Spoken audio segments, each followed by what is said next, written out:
Hello, my name is Brant Hunt. Today is the third day of January 2023, and I'm going to read the 30th chapter of Tavistock, that is the Tavistock Institute.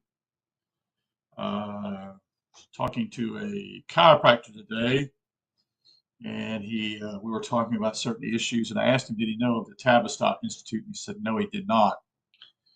And I talked to him a little bit about it, explained a little bit of things to him, and he was somewhat aghast by it. We also talked about crooked lawyers, um, how his mother has lost her house, and then basically robbed his mother because basically she signed some type of contract. Which I was trying to tell him, yes, that's what the problem is. If you sign anything with these clowns, they will destroy you. But anyway, I don't want to get off. I want to get off with this particular chapter 30 that is, with this Tavistock Institute. Um, Hopefully, I will be able to do some videos of some of the key individuals that are actually involved with the Tavistock Institute, to go more in detail, those out there who are interested. But let's begin in chapter 30 of the Tavistock Institute and human relations. The other one question you have to ask yourself, what benefit does this group have, especially since of human relations? Is it really actually helping relations, or is it destroying relations? I believe they're destroying relations. But we'll start with chapter 30, page 195. My choice of candidate, not my choice. Let us look at the way in which an election is run. The American people do not vote for a president. They vote for a party candidate chosen by the elect of the party, more often than not, entirely under the control of the Committee of 300. This is not a voice for a candidate choice, as we are so often told. In truth, voters have no choice other than selecting from pre-chosen candidates. The candidates that is the public think it is voting for by choice, that is our choice. Having been thoroughly vetted by the Tavistock Institute, and we were then brainwashed in thinking of them in a virtuous manner. Such impressions or sound bites are created in studios of think tanks like Yankovic, Shally and White, run by Tavistock graduate Daniel Yanikovic. Um, Tavistock controlled think tanks tell us how to vote in their chosen manner. Since the advent of Yanikovic, the number of profiling industries has proliferated to over 150 such institutions. Take the example of James Earl Carter or George Bush, that is Jimmy Carter. Carter came from a relative obscurity to win the White House, which the media moguls said proved that the U.S. system works. In fact, what Carter election proved was that Tavistock rules this country and can sway the majority of voters to vote for a man about whom they know about nothing, saying that the system works. In relation to Carter, and later in relation to William Jefferson Clinton, was exactly the maladapted response Tavistock expected from a mass brainwashing populace. And this is what's going on. It's a massive psyop. Not just the psyop that's been happening the last 2 years, but all these psyops are going on. One being electing a president. Many of the members of Congress, you will find out, have actually been trained at Tavistock Institute. You see, they play sides. They play sides, here, folks. What Carter mirrored was that voters will vote for a candidate pre-selected for them. No thinking person would have wanted skull and bones man George Bush as vice president, yet Bush is what we got. How did it come about that Carter was able to reach the White House? It happened thusly. A certain Dr. Peter Bourne, as Pourne, Tavistock's in-house social psychologist, was given a task of finding a candidate Tavistock could manipulate. In other words, Bourne was to find the right candidate for the job according to Tavistock's rule, one that could be sold to the voters.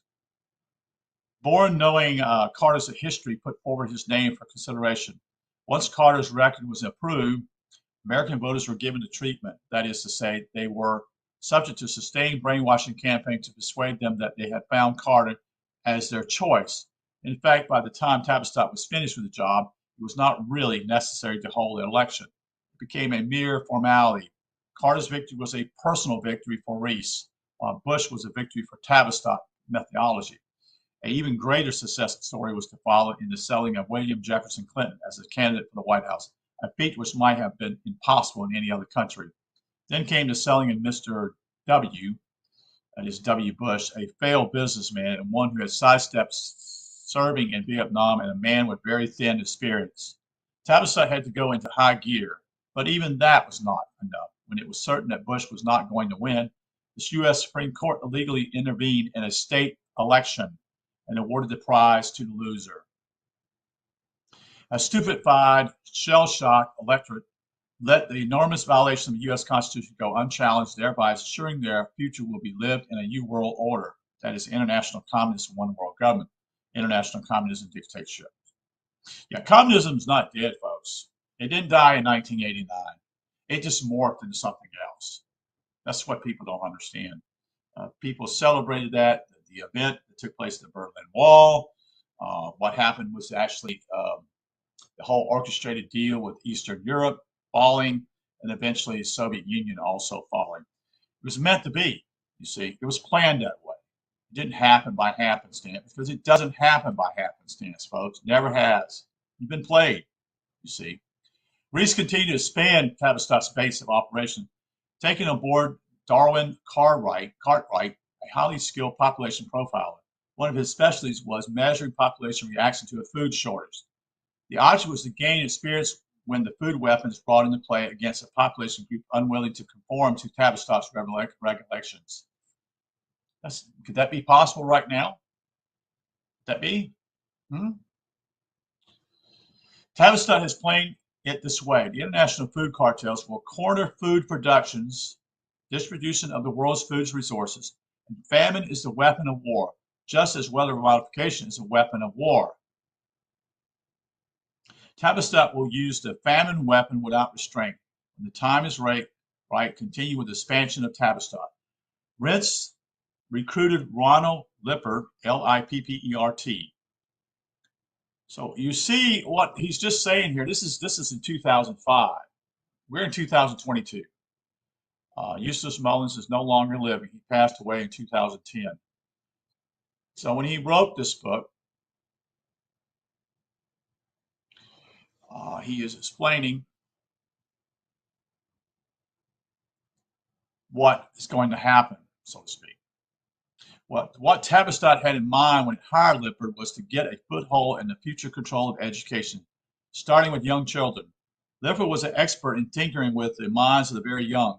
An ex-OSS operative, he was highly skilled theoretician and a specialist in race mixing as a way of weakening national boundaries.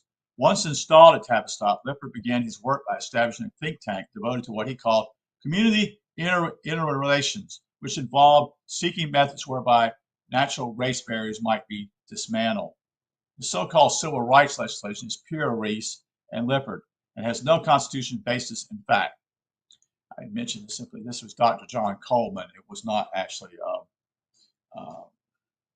Eustace Mullins, so forgive me on that. I've been reading two of these guys so much that I just kind of got them mixed up. See what you should know about the U.S. Constitution for a full explanation on so-called civil rights. In passing, I should say that all civil rights legislation in the U.S. are predicated on the 14th Amendment. But the problem is that the 14th was never ratified. Thus, it is not a part of the U.S. Constitution, and all laws predicated upon it are null and void. In essence, there is no such constitutional provision for civil rights. Lippert established the rationale for Martin Luther King's civil rights over the fact that no basis for existence in the federal Constitution. Busing children past their schools was another Lippert brainwashing success. Busing children past their destination was certainly not a right.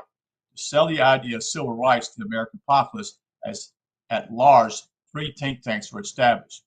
Those think tanks were the Science Policy Research Center, the Institute for Social Research, and the National Training Laboratory. Through the Science Policy Research Unit, Lippert was able to place thousands of his brainwashed graduates in positions throughout the United States, Western Europe, including Britain, France, and Italy. Today, Britain, France, and Italy, and Germany all have socialist governments. groundwork for which was prepared by Tavistock. So these guys that they're trained in, it's critical for you to understand this. They're moles. They're well educated and they can argue their way, and they're going to push their so-called religion or upon us, I should say religion, but their perspective of the way they want the world to be when they don't really have a tangent foundation at all. It's just an empty void. So they don't understand anything in that path. All they do is a mouthpiece saying what they want, you see. And now as they get older, as they are, they're now in key positions. Hundreds of upper-level executives from some of America's most prestigious corporations were trained at one or another of Lipper's institutions. The National Training Laboratory gained control of the 2 million strong National Education Association, and with this success came complete control over education in American schools and universities.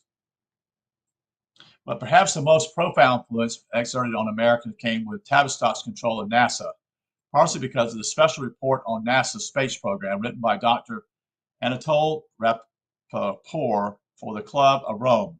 The startling report was released at a seminar in May of 1967, to which only the most carefully selected and profiled delegates from the top echelons of business and governments of the most highly industrialized nations were invited. Among the attendees were members of the Foreign Policy Institute, while the State Department sent Age of Aquarius conspirator, that is Zabriskie, as its observer.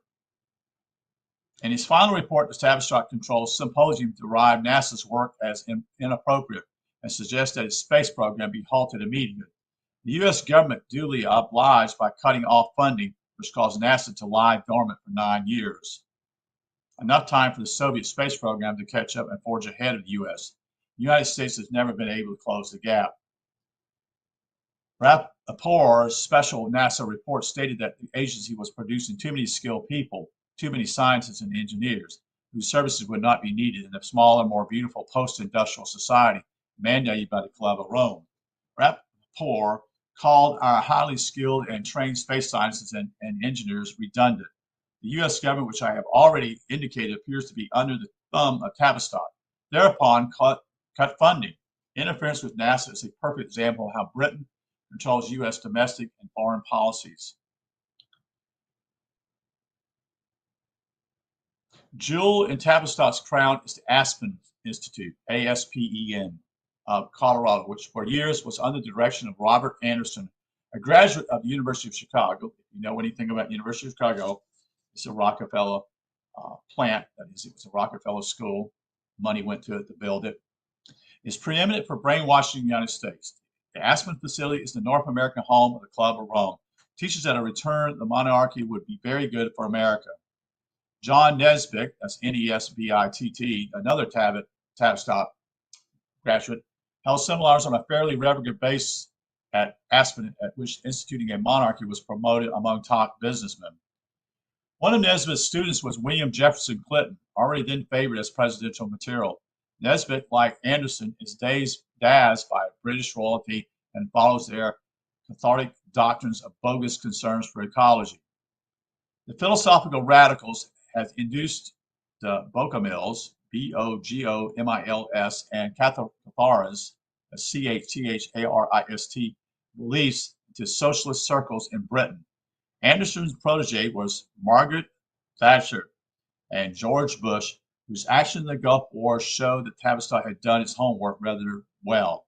Anderson is typical of the duped, brainwashed graduate leaders, and especially is teaching target groups of business leaders in environmental training. Ecology issues are Anderson's forte. Although Anderson funds some of his activities from his own huge financial resources, he also receives donations from around the world, including donations from Queen Elizabeth and her consort, that is Prince Philip. Anderson founded the militant Friends of the Earth ecology movement and the United Nations Conference on Environment. Aside from his Aspen activities, Anderson is president and CEO of the Atlantic Richfield Company, which used to be ARCO, or whose boards of directors to be found in the following notables. Note, ARCO is no longer in business as far as I know of. They've been bought out. ARCO was key back in the 70s, um, exploring the Alaska oil deposits. It was along with other oil companies, but it was the principal leader in that. You'll notice that we built a pipeline, but where in the world does that oil go to? I don't think it goes to America. I believe it's for another country in the Middle East. Be a hint. Jack Conway, he's best remembered for his work for United Way Appeal Fund and as a director of Socialist International Ford Foundation, both about as un-American as it's possible to get. Conway is also a director of the Center for Change, a specialist Tavistock shock troops clearinghouse. Yes, if you give your money to United Way, you really are actually just throwing your money away. Seriously. They are a communist organization, period. They are. Sorry, but I have to say these things to actually make people aware of what's going on. Philip Hockley, he is the chairman of Los Angeles Company. Hockley and Hale, H-A-L-E, which interfaces with Transamerica, a company specialized in making what he called anti-Christian, anti-family, pro-abortion, pro-lesbian, pro-homosexual, pro-drug movies. Hockley is associated with Bank of America, which funds the Center for the Study of Democratic Institutions, a classic Tavistock brainwashing institute think tank for the promotion of drug uses and legalization of drugs. Yeah, this is another point you need to be aware of. Banks themselves are promoting a leftist agenda. And in fact, I don't think they should even be involved in either side. And this concerns me. There's a bank here locally called Queensborough, something like that, is involved. Is promoting a certain agenda. They are putting out what I call their agenda, which frankly, if I had any money in their bank, would take it out. And maybe that's something you guys need to look into. Maybe you need to look and explore and see what these banks, what agendas are they pushing. Because most of these banks are pushing their agenda. That is the one at the top, so to speak. Anyway, that's my intro in that, speaking to you about that. Let's go into continue on.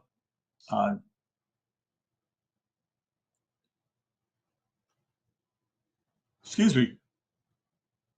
Bank of America, which funds the Center for Study of Democratic Institutions, a classic Tavistock brainwashing institution think tank for the promotion of drug uses and legalization of drugs.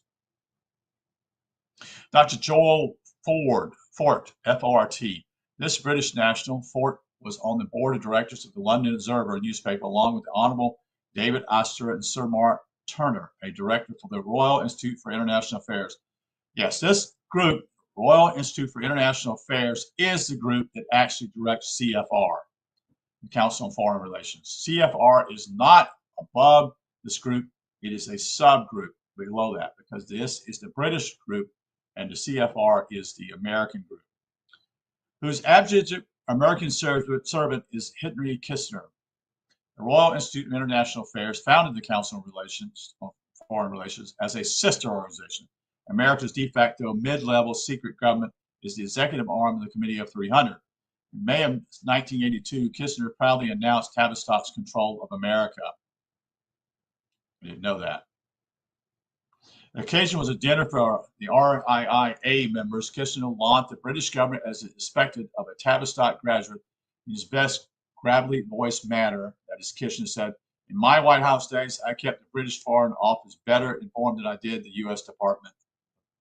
State Department." Well. It's amazing, isn't it? Somebody has very bragged about a lot of things these guys get away with. The common denominator between the three Lippert institutions is the brainwashing methodology originally taught at Tavistock. All three of Lippert's institutions were fueled by government grants. At these institutions, the top administrators and policymakers of the government were and are trained how to undermine American established way of life, founded in the Western civilization upon the United States Constitution. The intent is to weaken and eventually break down the institutions that make up the foundation of the United States. The NEA, an indication of just how great was Lippert's control of the National Educational Association, engaged from the en bloc voted cast for William Jefferson Clinton by its brainwashing member teachers in accordance with the leadership instructions. The Corning Group.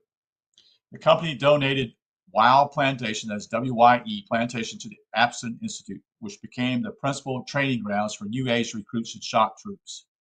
James Hogan, Cummings' vice chairman, is a messenger for the Pierpont Morgan family of Morgan Guaranty and Trust on Wall Street. Morgan received daily briefings from the RIA directly from London, which briefing became instructions to be conveyed to the U.S. Secretary of State.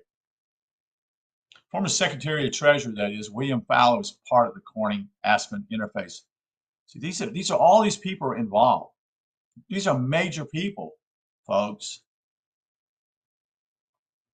He is the chief proponent for handling over U.S. fiscal policies to the International Monetary Forum and constantly pushes for the Bank of International Settlements to control internal U.S. banking. It is significant that WYE Plantation was the site of the Arab-Israeli peace talks known as WYE Accords. The next one. Executive Conference Center, charged with teaching behavior modifications under the direction of Robert L. Schwartz. This specialty training center is run along the lines of Esalen Institute. Schwartz spent 3 years at Esalen Institute and worked closely with Aldous Huxley, Tavistock's #1 respectable drug cultural pusher who was responsible for introducing LSD to American college students. Schwartz was also a close friend of anthropologist Margaret Mead and her husband, Craig Basin. From Stanford and Ellison, Schwartz moved to Tarrytown House, the Mary Biddle Duke property in Westchester, where with huge grants from IBM and AT&T, opened the Executive Conference Center, the first full-time Age of Aquarius-UH graduate school for top-flight corporate executives drawn from every spectrum of corporate America, industry, trade, and banking. So you see where all these gentlemen are at. When these guys become presidents of these companies that have already been educated this way, they're already themselves have been programmed themselves. They're almost like a man. I wouldn't know if they're a Manchurian candidate, but they seem to be. They have a particular goal to do, and they really basically are pushing these ideas. And they got their grants from IBM and AT&T, which these grants are 501(c), meaning they're not taxed. You see? You understand? And these are major corporations in the 80s. Okay, this is AT&T before they break up, and then they were broken up, and then 20 years later, 25 years later, they were brought back together, especially AT&T. Makes no sense, does it? It's just all a trick, folks. Thousands of upper-level executives and managers from corporate America, especially from Fortune 500 companies, the cream de la cream of the business world, pay $750 per head to attain instructions in the Age of Aquarius age methodology through seminars conducted by Schwartz, Mead, Basin, and other Tavistock brainwashing specialists. Schwartz was a one-time strongly allied with Scientology. He was also an editor of Time magazine. Aspen Institute New Age centers were generously funded by IBM again and AT&T. It's difficult for Americans who do not have access to the kind of information to believe that IBM and AT&T have. Two household names in corporate America would have anything to do with mind control, brainwashing, behavior modification, and transcendental meditation. The Baha'í sensitivity training, Zen Buddhism, reverse psychology, and all the other New Age thinking. Even the Age of Aquarius programs designed to break down the morals of the American people and weaken family life. Christianity was not taught. And my point simply is I don't agree with Dr. John Coleman. I don't agree that simply Christianity is the truth neither. It's another creation. So is the Muslim faith. So is Judaism. Okay. Now I just want to put that out there because I'm not a Christian. Also, I believe there's a creator, and I believe that there's somebody named Jesus that was Greek. He was not a Jew. He came from the Hellenistic part of Galilee, and that's his name is actually, when you take the J out, is a Greek name. So it's not a Jewish name. Okay. That's what arises in the minds of most Americans who do not know the extent to which corporate America rules the roost at home and abroad. In a manner dangerous to the U.S. Constitution and the Bill of Rights, without corporate America, we would never have suffered the Vietnam War, the Gulf War, the war on Serbia, and the Second War against Iraq. Nor would Carter and Clinton have had a ghost of a chance of sitting in the White House against all odds. If what is written here is not accurate, these companies could always deny its truth, but thus far they have not done so. It would come as a shock to find that the large number of corporate giants that are household names to the American public send their executives and upper-level management personnel to have their brains scrambled by Schwartz, Meade, Bates, John Nesbitt, Lewin, Cartwright, and other Tavistock behavior modifications and mind control specialists. At the Executive Conference Center, corporate executives meet with John Nesbitt, who owes his allegiance to the black nobility and the House of Gluck. That's, I think it's pronounced right. Let me just spell it to you. Guelph. Better known as, you know this, House of Windsor. Now that's an interesting group. The RIIA, the Milner-Round Table groups, that is the Club of Rome, and the Aspen Institute. Nesbitt is typical of the operatives used by the British government to direct U.S. and foreign relations. So it's not about us anymore. It's about the United States is a whipping boy, so to speak, of doing all the dirty work and destroying other nations, and we're blamed for that. When reality is that Britain itself, the government, is actually directing our foreign affairs, and they're a joke. Nesbitt is a staunch monarchist and a Club of Rome specialist in zero growth for industry, especially heavy industry. He believes in zero growth post-industrialization to the point of returning the world to a feudal state. Do you hear that? At one of his brainwashing sessions, he told the executives from Business America, that is my new America, my new term, the United States is moving towards a monarchy just like Britain, and a government system in which Congress, the White House, and the Supreme Court would be merely symbolic and ritualistic. Well, that makes sense because what's happening is the president is considered the commander-in-chief, you see. And he says this would constitute true democracy. American people do not care who is president. Half of them don't vote. Well, half of us don't vote because, frankly, the system is rigged. And you need our consent, buddy. Okay? America's economy is growing away from that of the nation state and towards smaller and smaller power centers, possibly to multiple nations. We must substitute for the national state as a geographic ecological state of mind. The United States will move away from that concentration of heavy industrial activity. Yeah, it's been going on for it's been going on since the 1980s, folks. Auto, steel, housing will never revive again. Cities such as Buffalo, Cleveland, Detroit, the old industrial centers will die. Look around. Look at them right now, folks. There's nothing there hardly anymore. It's what they considered one time what they call the Rust Belt. We are moving towards an information society. There is and will continue to be a lot of pain, but on the whole, this economy is better off than it was a decade ago. That is what Nesbitt was actually echoing diverse sentiments expressed by Count Davigenon, Davigenon, in 1982. So we're going to take a break here. That was chapter 30. Important information you can hear here. It's the Club of Rome, as Dr. John Coleman continues to explain what is really going on and how they're laying their game plan along. Thank you.